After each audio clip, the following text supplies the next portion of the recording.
and they have been continuing to support me at every step of the way. And I continue to meet with Rich on a regular basis, just as a friend, but also the psychological aspect and support for behavioral health, and then the medical aspect for post-op follow-up, other opinions, and medication support. On the 22nd, we flew out to Houston, and this is where we got to sit down with some of the leading experts in the nation. And the doctors there have obviously know and understand GI cancer, colon cancers. This falls into a GI cancer clinic category. We did additional blood work there because they wanted to see it themselves, and an additional CT scan. Tripler quickly sent the slides from the initial biopsy over so they could have their pathologist with 30 plus years of experience take a look at it. And the doctor sat down with us, who is the surgical lead, for almost 4 hours with that whole team, just scrutinizing over what they saw, the CT scan specifically, because they wanted to see if it had spread in the peritoneal lining, because that was kind of the cut. If it's spread in the peritoneal lining, it's a decision point on chemo first versus surgical intervention. It had not, and surgical intervention was what they recommended, and they also verified that this cancer is so rare that there is no clinical trials that they know of are doing, and there's no specific protocols for treatment. It's very much trial and error, for lack of a better term. If we had chosen to get surgery there, it would have been excellent. They were already leaning forward to schedule us and could have gotten us in relatively quick. We ultimately, after praying about it and considering it, because they wanted us to stay for 2 to 3 weeks post-surgery, it was more a decision on there wasn't anything special they could provide. We could get the same support and surgery here. The chemo protocols are colon cancer protocols for chemo, and we could get that here as well.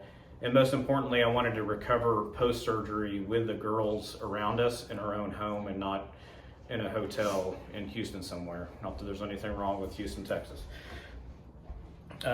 Then we came back after MD Anderson. We let the surgical team here know. The challenge there was, could we emotionally and mentally process this fast enough and spiritually to set a surgery date while the available surgeon was out processing and retiring in the inbound. We honestly hadn't even met yet. But after praying about it, I knew I wanted to do it here. I wanted to get it done by the surgeon that I had not met because I wanted continuity of care. And the outgoing was very gracious. She knew of this surgeon, she knew her personally, and she knew she was fantastic, spoke well on her behalf, and we chose her even though we hadn't met her yet. She arrived and she quickly processed, and she is an amazing provider that hit the ground running along with the resident there. On the 14th of July, we had our pre-op meeting. I think that was actually our first day of credentials that she was at the hospital. And they scheduled me for the first available surgical date on our previous appointment for the 17th. So it was basically our pre-op, signed all the paperwork, met her for the first time, and we were thumbs up ready to attack the problem.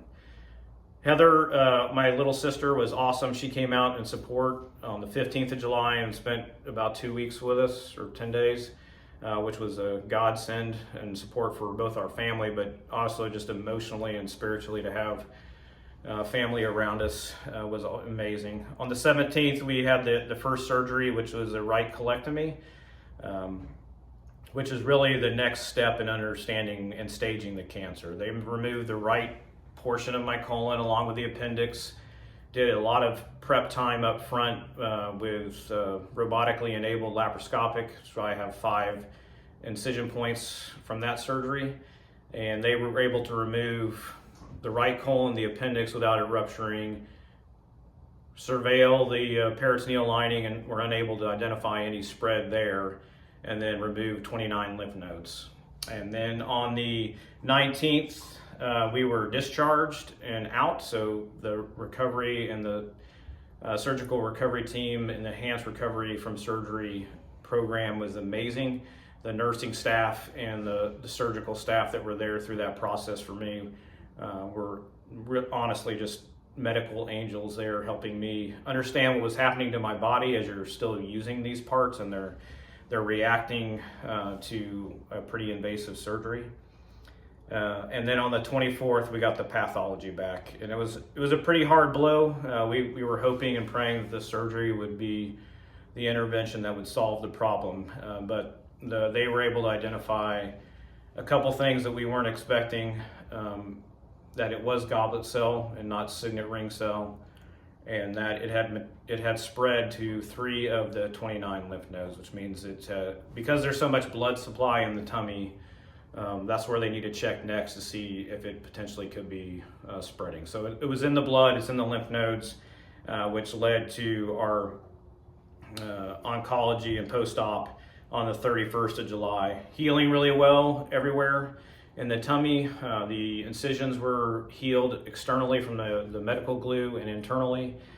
Still got some bruising, but they approved me to do the procedure 2 days ago to have the port placed in my chest, which went well, thank God. No complications, and we were in and out outpatient surgery. Our meeting with oncology was eye-opening. He confirmed basically what we were able to see in some of these research. There isn't a specific protocol. We had 2 choices on the chemotherapies to use, and we went with FOLFOX is one option, and then the other one was CAPOX. So that's what we'll be doing. Based on the staging at stage 3 with a poorly defined tumor, high grade, yeah, I need more chemo than your average bear. Typically, if they were going to do chemo for this, it's the same chemo, it's just 3 to 4 months. I'll be doing a total of 6 months. And the first day of the chemo will be IV, and then I start 14 days of pills. I get a week off, and then you start the next round, rinse and repeat. Pending, side effects of the chemo, I'm still strong, white blood cell count's good, and they can do that, or they can defer. But I obviously want to get through all 8 rounds in the next 6 months, and then we'll reassess and move into a surveillance mode, pending any symptomatic return, if that starts. But CT scans and colonoscopies every year, with blood work every 90 days to determine how this may or may not spread. Typically with this cancer, I'm just going to briefly talk numbers, and yes, they are kind of scary, but again, we serve a God that achieves impossible things all the time. And these numbers, as acknowledged by providers and surgeons and experts, are not necessarily equatable to our specific case, and they are not necessarily statistically significant, with a significance factor if you're a mathlete like myself when it comes to statistics. But for this cancer specifically, the type it is, there's a 50% chance in the 2 to 5 year mark that it returns. How it returns is dependent on the individual, but it typically, if it metastasizes, it goes to the liver and the lungs first, because of the blood flow through the lymph nodes. Realistically, if it is the liver, depending on where it is in the liver, that's probably one of the more resilient body parts, because you can remove part of it and it can regenerate itself. The lungs less so. And then from the reason we chose chemo treatment, and the one that we did specifically, is because the chemo is varying degrees of impact on this specific cancer for those that are in stage 1 and stage 2. The studies are actually showing that it doesn't really have an impact on longevity, and it does reduce quality of life, obviously, for a certain period that you're on it. But for stage 3, which I have, it actually has some statistical analysis supporting that it improves your odds. For stage 3, if you don't do chemo, there's a 57% chance, according to most of the studies, that you will live past 5 years. By adding the chemo, and obviously and your body responds, it increases your odds to 77% past 5 years. So those are some of the basic stats and numbers. We're still doing tons of research, and I know lots of folks have been curious because it is so rare. What is it even, just like I did when I first heard it. And we'll continue to dive deeper into these studies. We found lots of good YouTube channel from medical experts discussing this and lecturing at MD Anderson, the Mayo Clinic,